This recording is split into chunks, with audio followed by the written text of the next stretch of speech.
guys, welcome back to the shed. I was out filming the shooting portion of today's video yesterday at Bywell.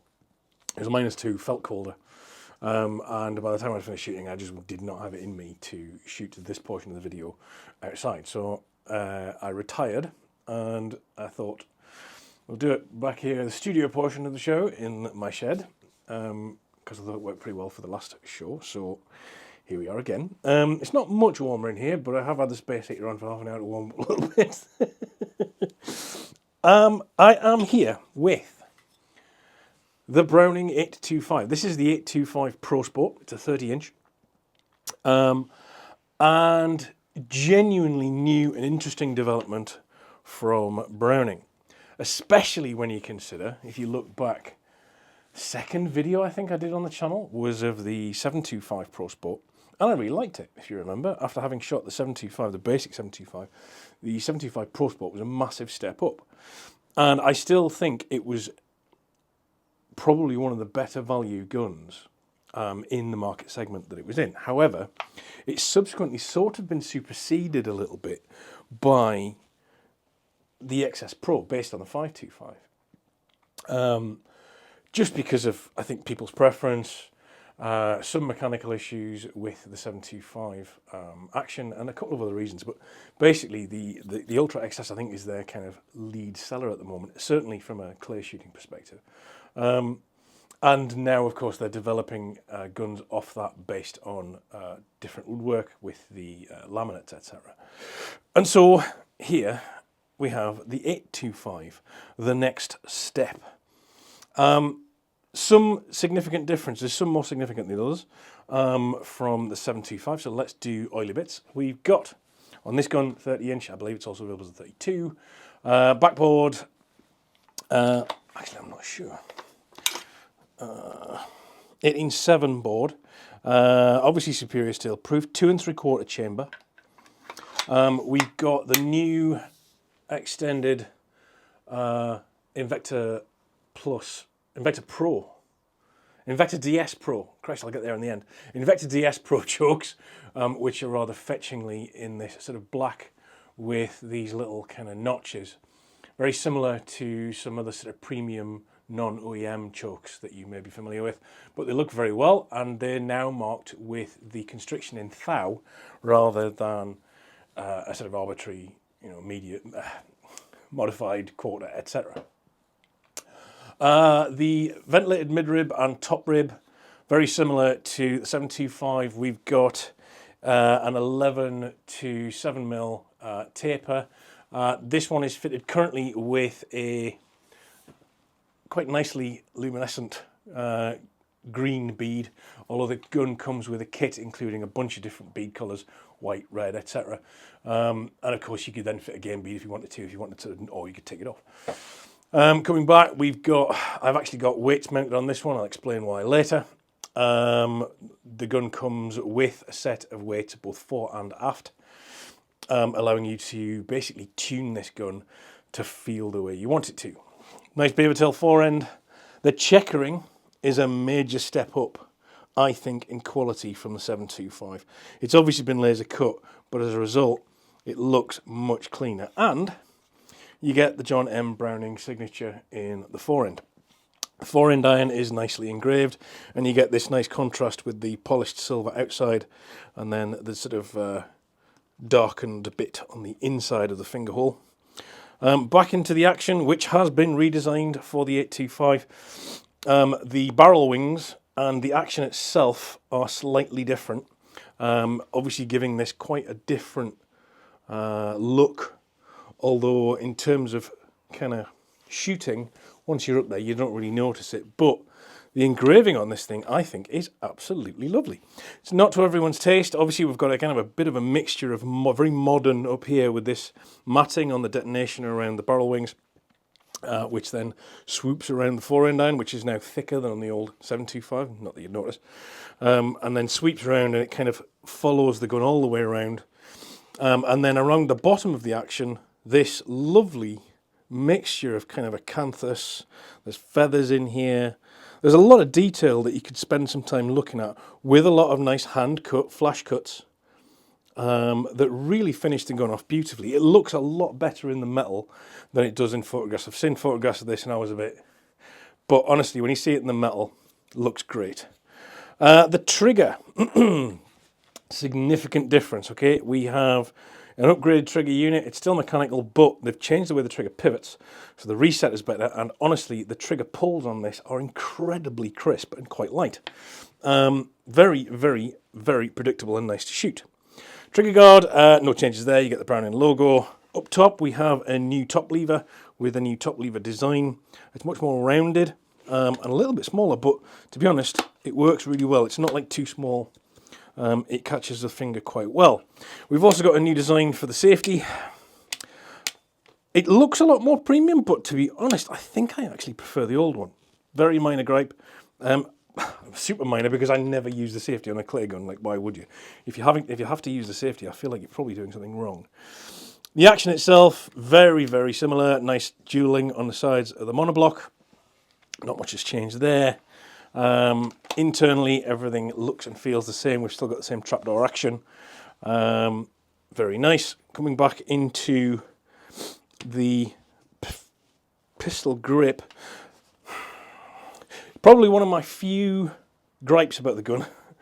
Extremely minor one about the safety, but I feel like the palm swell could be a bit more specific rather than quite general. It's quite kind of general down the length of the grip, and as such doesn't give you a huge sort of index point.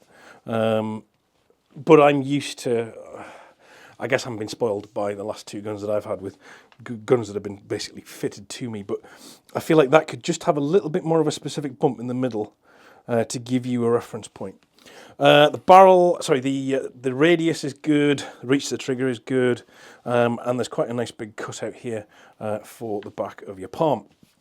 The stock, obviously adjustable, but fitted with a Pacmire decelerator instead of the normal inflex. You get two.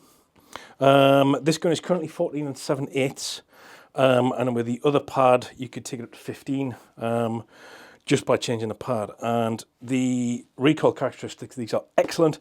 We've got a hard toe at the top here, which basically means that the gun doesn't catch as you are mounting it. Adjustable comb, obviously same as all of the Brownings, same system, except it now comes with, thank God, a set of washers so that you can set the gun to a certain height. Put the washers in, bang, leave it. If it moves, doesn't matter. You can push it back down, tighten it up. It's back to exactly where it was with no changes. This is a big improvement. The weighting system, fore and aft, is the same. That's kind of it, really. I think the big changes are the trigger mech, and of course this very new and interesting action design. But the one that they haven't mentioned to me, and this is probably the biggest difference, is the change in weight. The old 725 Pro Sport was a right monster of a gun. It's £8.9, I think, with no weights in.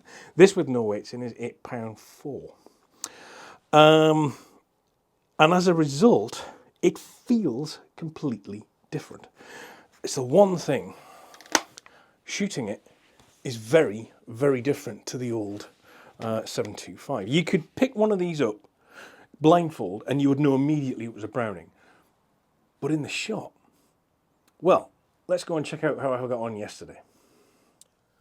All right, so this is Bywell. It is bloody freezing.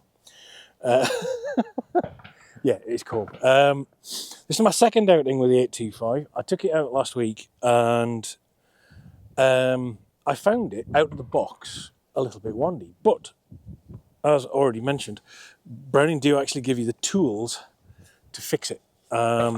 To set this gun up the way you want it to shoot. So I've added some weight to the front. Comes with a pair of barrel weights, so I've put those in just, as you can probably see, ahead of the fore end here, just to set the gun up a little bit more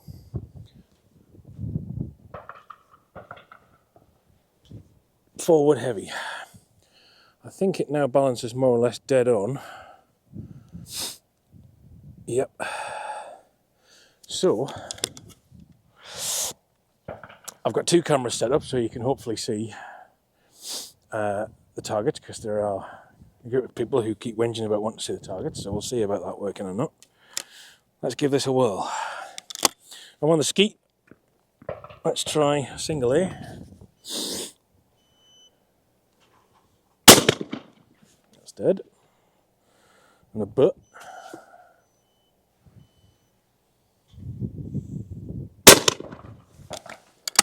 Definitely easier to control, in my opinion. But that's the whole point, right, of getting a gun like this with all the weights and the beads and the trigger blades and everything else. You can set it up to play the way you want to play. If you want a gun that's tail heavy, you can have a gun that's tail heavy.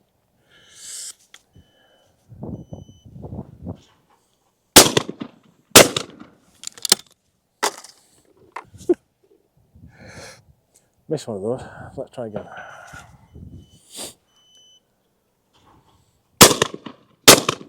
Oh yeah.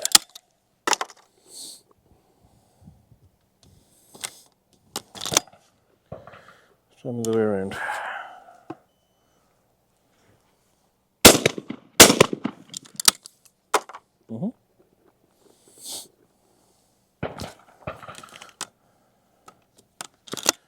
Weird how just the addition of what?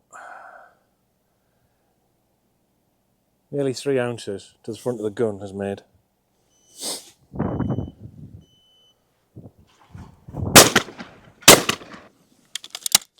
I think the 32 would be more to my taste. I find the 30 still, even with the weights, just a little bit too lively.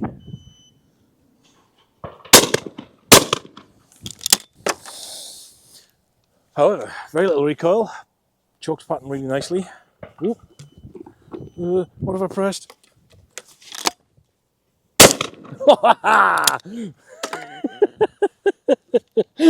No clay gets away. Yeah, let's try a different stand. Right, station 6, other side of the layout. Let's have another go. Oh, that wind, bloody hell. Alright, so this is ABBA.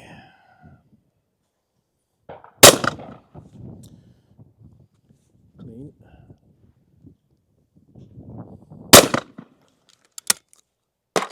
Stuffed.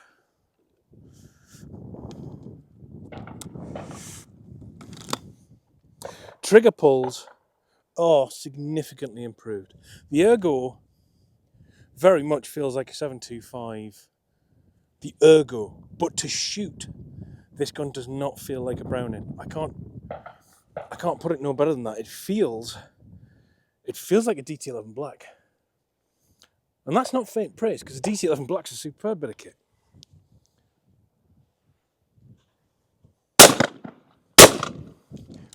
Well, welcome back to the studio. And as you can see, I got on really well with it, but shooting it is a very, very different experience to the old gun. Weird how much a small difference in weight and balance can change the feel of the gun. As I said, I took it out shooting out the box, expecting it to shoot like a 725, and it didn't feel like one. Very kind of, I wouldn't say very, much more wandy than the original kind of gun. But I've put the weights on, I've put them right in the middle almost, or just ahead of the forend. And I think it significantly improved the feel in the swing and just the general balance. It was a little bit tail heavy out of the box. Now, more or less, still just behind the hinge pin, but like nearly dead on. No complaints about shooting. Very little recoil, lovely handling, patterns really well. I've got 30 and 35 in. Just I wanted something a bit tighter than, I think it came with like skeeting or cylinder and skeeting, and I wanted something a bit tighter because I like a bit of a tighter choke. But no, it shoots really, really well. RRP is 4,600 and something or other, which puts it smack dab in the middle of the kind of competition gun range of pricing. It's sort of south of a DT11, around about where you're going to be looking at an Invictus or a used F3. And genuinely, I think this thing is now a significant competitor. How they'll do over time very much depends on how many people pick them up and, you know, future performance. Oh, yes, here's something new. The barrels are now matte blued versus the old barrel finish. It looks a little bit more even than the old barrel finish, so hopefully it'll sort of stand up well to the test of time. Not a lot more in it. You get all the toys as per. The box is full of trigger blades and chokes and weights and different pins and beads, etc. You basically get all the tinker toys that you're ever going to want to mess around with this and set it up the way you want it.